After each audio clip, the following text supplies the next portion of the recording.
Imagine this. The moment you open your eyes in the morning, you check your phone. The news is bad, the agenda is chaotic, and the messages you receive bring you down. The economy, people, everything outside of your plans is stressing you out. Stoic philosophers started by saying, some things are within our control and some are not. We face the same problem today. Most of us waste energy on things we cannot control. If you watch this video until the end, you'll find that turning point that calms your mind, and perhaps for the first time, you'll realize what you can truly control. This is where modern man fails, reacting to everything. You get angry because someone cut you off in traffic. You feel depressed looking at perfect lives on Instagram. A single email at work ruins your entire day. But as Epictetus warned, people are not disturbed by things, but by the views they take of them. The event stays the same. It's your interpretation that tears you apart. Because we fail to make the distinction Stoics call the dichotomy of control, we leak our energy to the outside world and stay trapped in an unbalanced life. Modern psychology confirms this. Focusing on what you can control and letting go of the rest is directly linked to a high level of flourishing. The words of Epictetus in his Enchiridion are perhaps the very heart of Stoicism. Some things are within our control, and some are not. Our thoughts, choices, and desires are within our control. Our bodies, wealth, reputation, and in short, everything that is not our own doing, are not. Here lies a clear list. Your opinions, your reactions, and your character belong to you. You cannot command the economy, what others think, the past, or the future. This distinction is, in fact, the key to freedom. Even modern psychotherapy, specifically cognitive behavioral therapy, is built on this principle. People are not disturbed by things, but by their thoughts about those things. Therefore, look at every source of stress in your life and ask, is this within my control? If the answer is yes, take action. If no, let it go. How do you feel when a friend ghosts you? Most people beat themselves up wondering, what did I do wrong? But the Stoic perspective says, this is not within my control. You cannot manage someone else's decisions. You can only preserve your own character. In a study by Tim Laban for Psychology Today, a scenario is described where a drunk man spits on someone in a bar. The person adopting a Stoic mindset simply relabels the spit as dirty water, takes a shower without starting a fight, and moves on with their life. Similarly, a woman named Megan, who was anxious before a job interview, realized she couldn't control the interviewer's questions or behavior. Instead, she focused solely on her own preparation, and she got the job. These everyday stories show how the dichotomy of control brings real peace to our lives. Those who misunderstand Stoicism often mistake it for emotionlessness. However, as stated in the Stanford Encyclopedia of Philosophy, the Stoic goal is to reach telos, living in accordance with nature, and the only requirement for this is virtue. Virtue is the perfected state of human reason. By cultivating your own mind, you align yourself with nature and even the divine order. The Stoics defined all virtues, courage, justice, temperance, and wisdom as forms of knowledge. To possess one is to possess them all. More radically, things like health, wealth, and fame are indifferents, neither good nor bad. Only virtue is truly good. This is why a Stoic sage remains at peace even when losing a job or falling ill, because the only thing that fuels their happiness is their own virtue. In his 13th letter to Lucilius, Seneca says, "There are more things likely to frighten us than there are to crush us. We suffer more often in imagination than in reality. Some things torment us more than they ought. Some torment us before they ought, and some torment us when they ought not to torment us at all." These lines are the foundation of negative visualization. Visualize the things you fear. Realize they don't crush you. and let go of unnecessary anxiety. The Stoics call this premeditatio malorum.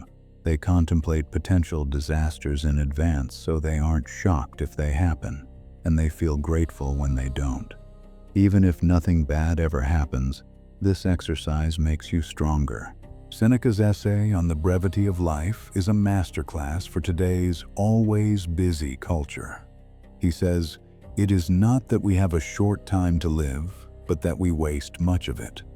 According to Seneca, time is our most precious resource, yet people are stingy with their property while being incredibly generous with their time, often giving it away to anyone who asks.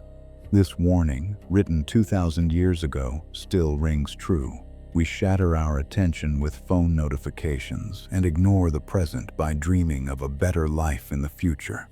However, the person who organizes every day as if it were their last neither longs for nor fears the future. This perspective is the ultimate antidote to procrastination and burnout. So, how do we put this into practice? Here are a few suggestions. Morning inquiry. Before starting your day, ask yourself, what is within my control today? Which of my emotions can I manage? This small ritual shifts your focus from external factors to your internal world throughout the day. Evening journaling. Remember Marcus Aurelius's words, "You have power over your mind, not outside events." At the end of the day, review your actions. Write down moments where you got angry unnecessarily or overreacted to others. This awareness helps you act more consciously tomorrow. Negative visualization. Set aside a few minutes each week to imagine the worst-case scenarios. Visualize losing your loved ones, your job, or your health. This exercise increases your gratitude for what you currently have and prepares you mentally for any challenge. Time diet. Take Seneca's warning to heart and manage your time like a fortune. Cut down on social media minutes. Realize that every time you say yes to something trivial, you are saying no to something essential. Saying no to others is often saying yes to your own life. Action over procrastination. For Stoics, virtue is knowledge, and knowledge loses its meaning without action.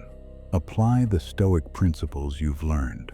When stuck in traffic, waiting in line, or receiving a stressful email, breathe. Ask yourself, is this within my control, before you react? Stoicism is transformative not just for individual peace, but for relationships as well. The Stoics argued that within a shared cosmos, every human is a citizen of a universal city. Remembering that others are also beings struggling with their emotions, just like you, boosts empathy. When you encounter injustice at work, remember Seneca's words, "Some things torment us before they ought." Perhaps the person across from you is just having a bad day. Your duty is not to let their behavior compromise your character. If seeing endless success stories on social media makes you feel envious, return to the Stoic concept of indifference. Wealth, fame, and beauty are neither good nor bad. True goodness comes from virtuous actions. This awareness helps you escape the comparison trap. Being patient with your partner, family, or friends stems from this same view. You cannot control what they think, but you can control how you love. The Stoic claim is radical. A virtuous person is equally happy even while being tortured, because happiness depends entirely on one's internal world. This claim might provoke you. You might ask, how can severe illness or poverty not affect happiness? But the Stoic response is clear. We cannot change external circumstances. The only thing we can change is our interpretation of them. This is why Marcus Aurelius's words are so vital. You have power over your mind, not outside events. This realization turns you into a calm harbor amidst the storms of life. At the end of the day, only one question remains. Were you the master of your mind today, or the slave of your circumstances? The Stoics remind us, we do not control life, but the meaning we give to it is our choice. You cannot choose what happens to you. You cannot change people. You cannot undo the past, but your thoughts, your reactions, and your character, these you can choose again every single moment.